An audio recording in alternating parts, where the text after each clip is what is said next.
diagonal lines that meet at this dot or vanishing point. To make this into a railway track, draw a series of horizontal lines that get closer together as they go towards the vanishing point.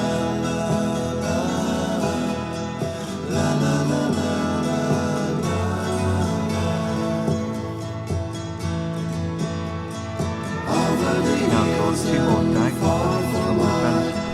This will be a row that will be parallel to the railway track that we just drawn. Next, we can draw another diagonal line to the left of these two.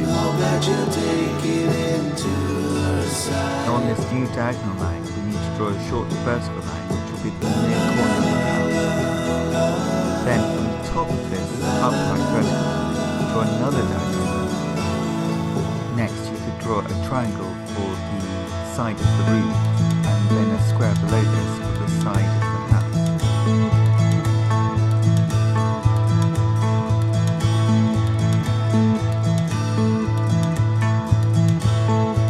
From the top of the triangle of the roof, you can draw another diagonal that goes towards the vanishing point, and this will be the top of the roof.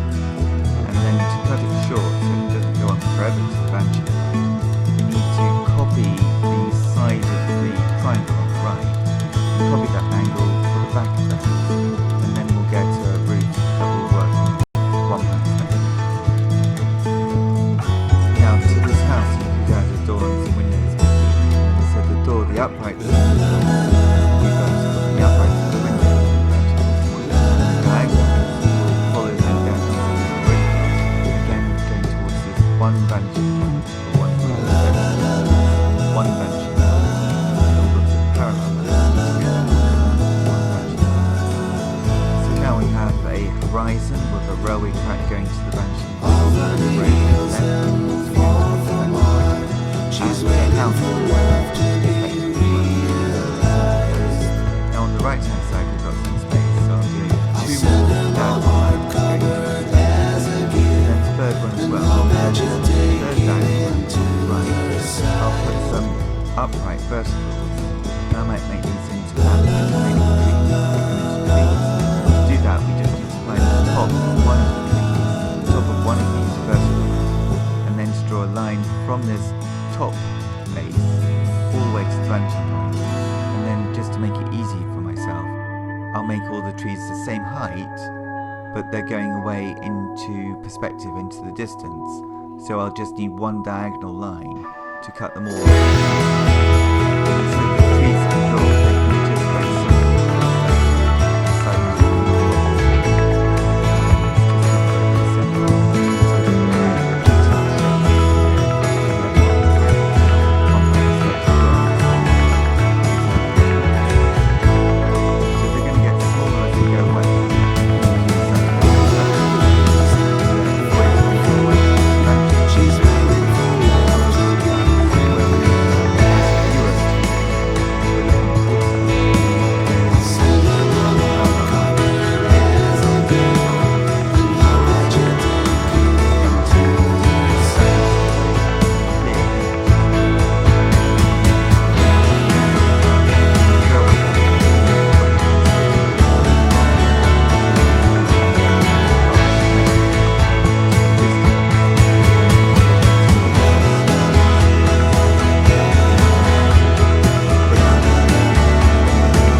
press with the pencil slightly less as you go towards the vanishing point, and therefore the lines will be slightly darker in the foreground, and then by the midground and the background the lines will be slightly paler, and that will help gain that sense of perspective as well as just using 1 point perspective.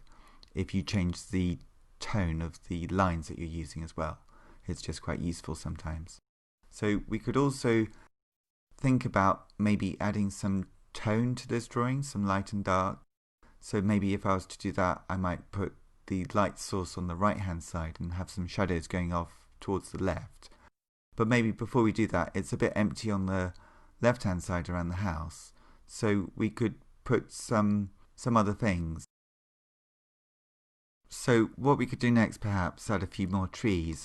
Maybe we could put a little bush in here as well. Let's put a fence around this, and the fence, again, the top of the line of the fence and the bottom of the line of the fence will be going towards the vanishing point, unless it's horizontal, and then it will just be going straight, like the line of the horizon is straight. The horizontal line doesn't need to be a straight line like it's a desert or a diagram. Often the horizontal line, which is the height of the eye of the viewer of the image, that height is often obscured by hills or buildings or other things. So in this drawing, we could just make a range of hills which are very far in the distance. With these two parallel lines on the right, rather than make them into a road, I think I'll make them into a little river, and I just need to have two curves that continually wind away towards the vanishing point, that don't sort of stretch out either left or right of these two diagonal lines, and that will more or less get you a river which is a bit straight but is also wavy. And then maybe I could put some reflections of the trees in the river, something like that. So I think with this avenue of trees, I could put a little path to the right hand side as well that goes behind the trees, and that will make the trees come forward because they've got something behind them, so therefore they're going to stand in front of the thing that's behind them. One-point perspective is a very useful technique or device to use in a drawing to create some sense of a three-dimensional quality. Now, I would say that the actual, reality of the world is quite complex, and one-point perspective makes things quite simple, but it also makes them quite readable as a three-dimensional quality on the two-dimensional surface of the paper. So it's a useful thing to be able to do, but it does have its limitations as well. But I hope that you enjoy the rest of this video, and please subscribe to my YouTube channel, Circle Line Art School, for many more of my drawings, particularly drawings in one-point perspective, two-point perspective, many other drawings there too. So please subscribe to my YouTube channel, Circle Line Art School, and thank you very much for watching. I'll speed up the video from here on, and see you next time. Bye bye.